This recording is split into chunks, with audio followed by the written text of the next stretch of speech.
Good morning, students. This is Chandravati.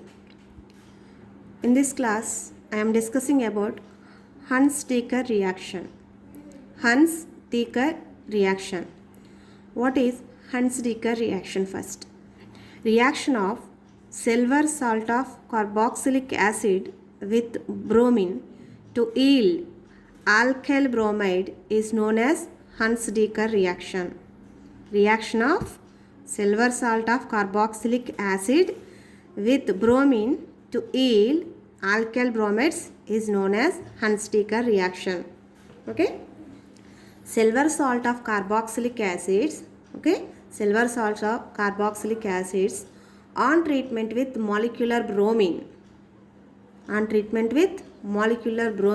forms alkyl halides by the loss of carbon dioxide. Okay, this is known as Huns-Dekker reaction.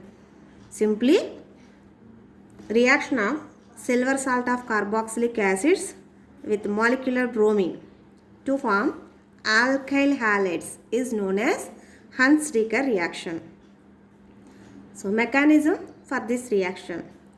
In the first step of mechanism, the silver salt of carboxylic acid reacts with bromine.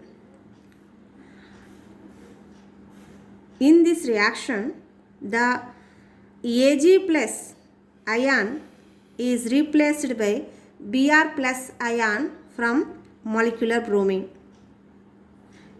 Okay, the Ag plus ion in silver salt of carboxylic acid is replaced by Br plus ion from molecular bromine. As a result, here Br minus bromide anion remains. So, the Ag plus ion which is removed from carboxylate salt reacts with Br minus ion, forms silver bromide. Okay, so the formed compound on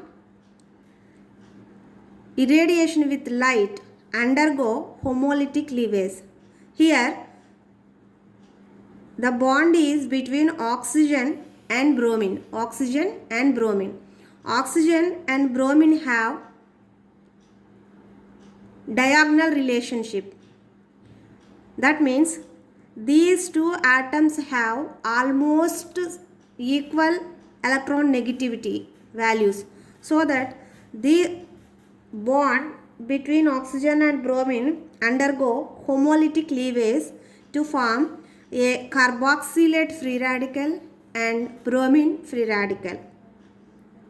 This carboxylate free radical again undergo homolytic cleavage to form carbon dioxide molecule and alkyl free radical.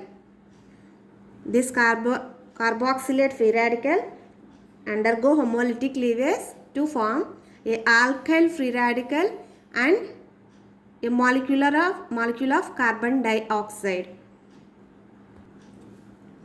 In the next step, the alkyl radical reacts with another molecule of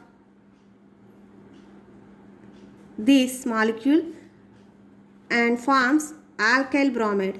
So, this alkyl free radical cleaves this oxygen bromine sigma bond in a homolytic way and abstracts this bromine free radical to form alkyl bromide.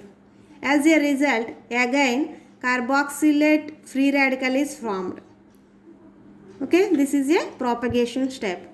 And finally, the remaining free radicals are combined to form neutral molecules. Whatever the free radicals or remains, they are combined to form neutral molecules because free radicals are highly reactive. If the alkyl radicals remains in the mixture, then they are combined to form alkenes. If the bromine free radical remains in the solution mixture, then the bromine free radicals are combined to form bromine molecule. This is the termination step. formation of alkyl free radical is initiation step. Abstraction of halogen to form alkyl halide is a propagation step, and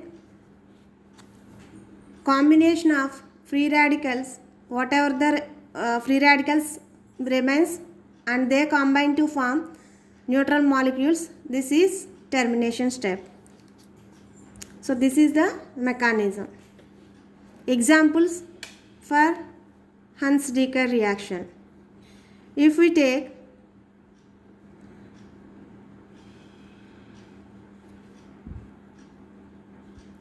silver acetate,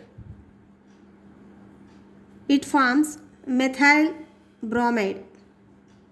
If we take silver acetate and it is reacted with molecular bromine in presence of light, it forms methyl bromide.